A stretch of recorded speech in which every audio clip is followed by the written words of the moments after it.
Hi everyone, welcome to the channel. Silem here. If you're new here, please do well to subscribe. It's absolutely free. I make sewing tutorials that are very easy to understand, very easy to follow through, so you can definitely check out my tutorials. You'll definitely learn so much from it. On the other hand, if you want to learn with me one-on-one, online classes are available.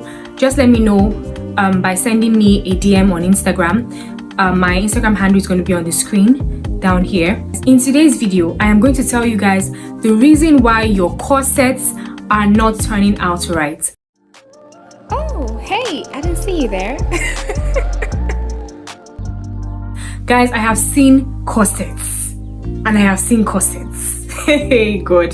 The corsets I've seen, like the corset that my eyes have seen. I just thought to do this video for you guys. The first reason why your corset is not turning out right is because of the wrong measurements you're taking. Okay, that's number one. Now I have another video where I gave you the reasons why your princess that bustier doesn't fit right. Okay, so when you're done watching this video, please go watch that one, because that's another video that you need to watch and learn from. So in that video I talked about the same thing, wrong measurements. Now there's no outfit without measurement. There's no way you can get your corset to fit right if you have wrong measurements. Okay, now you're talking about your shoulder, your bust point, your under bust, your shape measurement, your waist measurement, your bust circumference, your waist circumference, your shape circumference. I showed you how to take all these measurements in my video where I talked about why your princess that bustier is not fitting right. So I'm going to link that video in the description box down below so you can see how to take these different measurements the right way. Okay, the second reason why your corset is not fitting right is because you're using a wrong breast cup size. Okay, now there are basically two ways to create a corset. You can either use these ready-made breast cups. They have different sizes for different cups. You're going to have to actually buy the size that you need. Now I have another video on that, how to know the perfect breast cup size for you. Okay, so your bust circumference will determine the breast cup size that you eventually get. So it's important that you know the right breast cup size to use. Now if you go and use the wrong breast cup size, for example the cup is too small and your bust is bigger than the cup. Now I'm going to give you an instance again. If you buy a wrong bra size that is smaller than your own bra cup size, there's no way it's going to fit right. There's just no way. So it's important that just the same way you buy the right bra size for your bust size, you also make sure you're buying the right breast cup size for your bust size. So that is very important. Like I said, I'm going to leave the link to that video on how to know the right breast cup for you in the description box down below as well. So definitely check out that video so that you know the right breast cup to buy.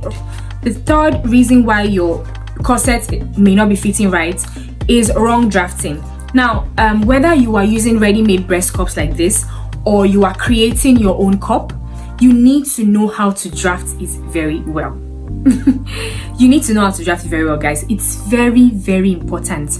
If you're using a ready-made breast cup, there's a way you have to draft your pattern. Okay, I have tutorials on that. The links to those videos will be in the description box down below, so just check down below for all the videos I mentioned in this video. Now drafting when you're using a breast cup, it's different compared to when you are making your own cup. Okay, there are two different methods, entirely different. You can't use this one for the other. So it's important that you know how to draft using a breast cup and using a cup. Now the next reason why your breast cup doesn't fit right is a wrong boning choice. Now there are different kinds of bonings. Okay, I have seen a 1/4 inch boning like this, and I have also seen a 1/2 inch wide boning that's also plastic like this as well.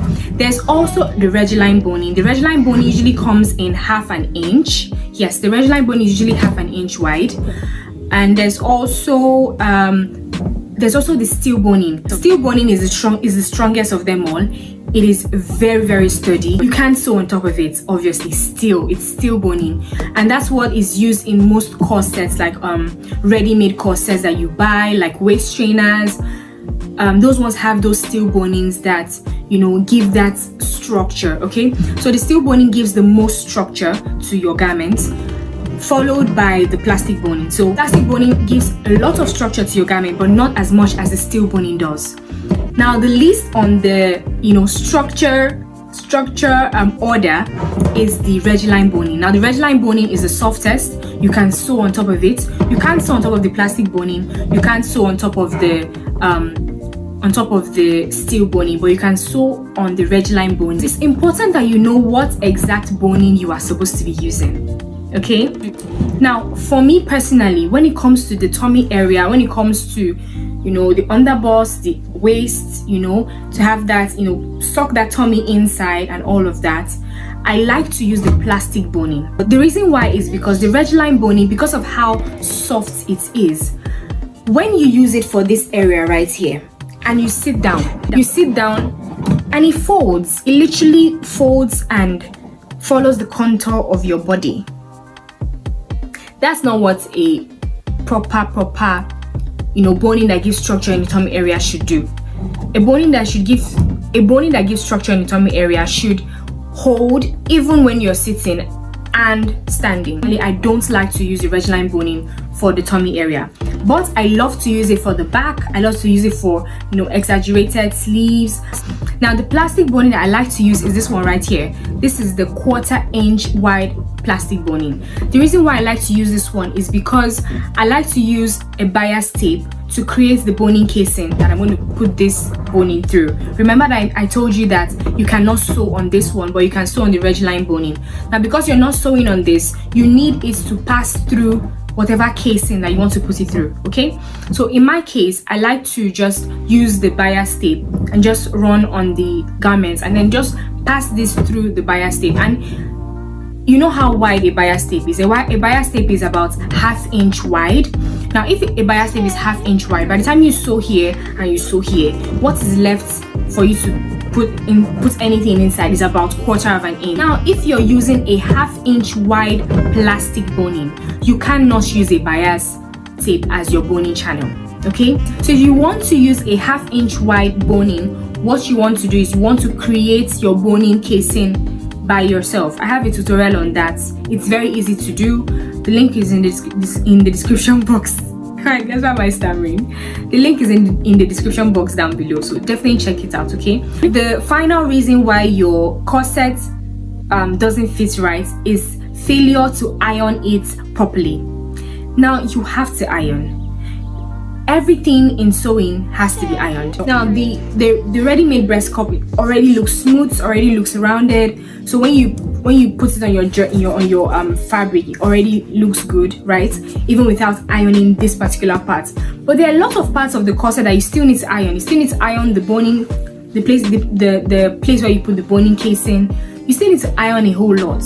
You still need to iron your seams flat, and all of that. Now if you're creating your own breast cup, you need to iron even more. If you're creating your own breast cup, you might have to fuse it with a breast pad. That requires ironing. Fusing that's gumming that breast pad to your cup that you've created requires ironing as well. So it's important that you iron. And also, if you created your own breast cup, it's important that you use a tailor's ham to iron it. Very, very important, guys. I hope you learned a thing or two from this video. Let me know in the comment section if you've made any of these mistakes and you corrected it and it worked out better. Okay, just let me know in the comment section. Like I said, I have tons of tutorials on how to make different kinds of corsets: Victorian corsets, overbust corsets, underbust corsets, corset with breast cups, corset with breast cup and yoke, corset with cup, yoke, and basque waistline. I have everything on my channel. Thank you guys so much for watching. Please subscribe if you haven't already. Support the brand, basically. Okay, thank you guys so much for watching. I'll see you guys in my next one. Bye.